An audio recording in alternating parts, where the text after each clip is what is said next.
আসসালামু আলাইকুম। আলহামদুলিল্লাহ ওমরার সম্পূর্ণ শেষ করে রিয়াদের উদ্দেশ্যে রওনা দিয়েছি।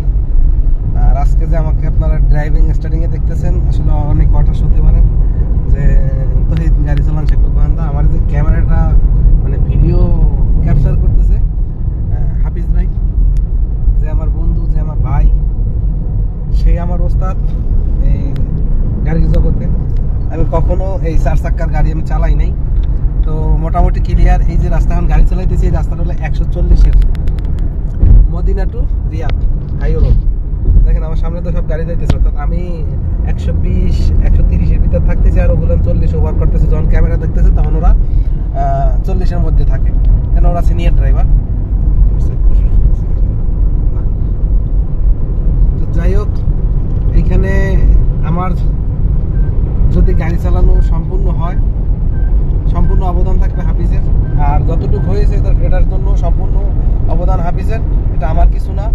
তো আপনারা দোয়া করবেন, আমার জন্য দোয়া করবেন, আর হাফিজ ভাইয়ের জন্য দোয়া করা বলছিলাম যে হাফিজ ভাইয়ের জন্য দোয়া করবেন। আর আমার এই গাড়ি চালানোর সম্পূর্ণ অবদান হাফিজ ভাই। আর হাফিজ ভাই অনেক মানুষকে গাড়ি চালানো শিখাইছে, আর এই গাড়ি চালানোর উৎসাহ দিয়েছে হাফিজ। আর আজকে যে রোডে আমার গাড়ি দিচ্ছে, এই রোডে গাড়ি আমার এখন মারপেটের ভাই হইলেও কখনো দেবে না। কারণ এই যে রোড, এখানে একটা ক্যামেরা খাইতে সর্বনিম্ন 500 রিয়াল জরিমানা আসবে। সে কিন্তু ওইটার চিন্তা করে নাই, সে চিন্তা করছে একটা জিনিস, যেটা হলো তহিদের হাটটা ক্লিয়ার করতে হবে। ঠিক আছে, যাও যাও, তহিদের হাটটা ক্লিয়ার করতে হবে। তো আলহামদুলিল্লাহ, জানি না কতটুকু পারছি, সেটা বাসায় গেলে রেজাল্ট পাবো যে আমি ফেল করছি না পাস করছি, ফলাফল 0 না হিরো। তো সবাই দোয়া করবেন আমাদের সবার জন্য, আর আমরা যেন সুস্থ এবং সফলভাবে রিয়াদে পৌঁছাইতে পারি। কেননা আপনাদের দোয়াটা খুব গুরুত্বপূর্ণ, আর মা বাবার দোয়া তো আছেই। যারা এই জার্নি করবেন তারা সবাই সব সময়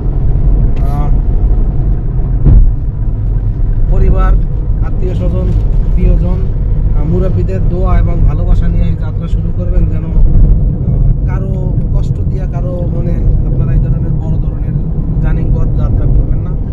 আর বিশেষ করে যে আপনার শিক্ষক, একজন শিক্ষক, সে যদি স্কুলের শিক্ষক হয় তাকে আপনি স্যার বলেন। সে যদি আপনাকে গাড়ি চালানো শেখায়, সে আপনার স্যারের থেকে একটু কম না। আর যে আপনাকে রাজের কাজ শিখাবে, মানে মিস্ত্রি বানাবে হেলপার থেকে, সেও স্যারের থেকে কম না, যদি সম্মান আপনি দিতে জানেন। তো আমি বলবো সবাইকে সম্মান দেবেন। যদি আপনি কারো কাছ থেকে এই মূল্য দেওয়ার মতন কিছু পান, তার কাছ থেকে অবশ্যই মূল্য দেবেন। আর মূল্য দেওয়ার মতন না পাইলেও সিনিয়রদের সম্মান করাটা আমার মনে হয় যে গুরুত্বপূর্ণ। ভালো থাকবেন, সুস্থ থাকবেন।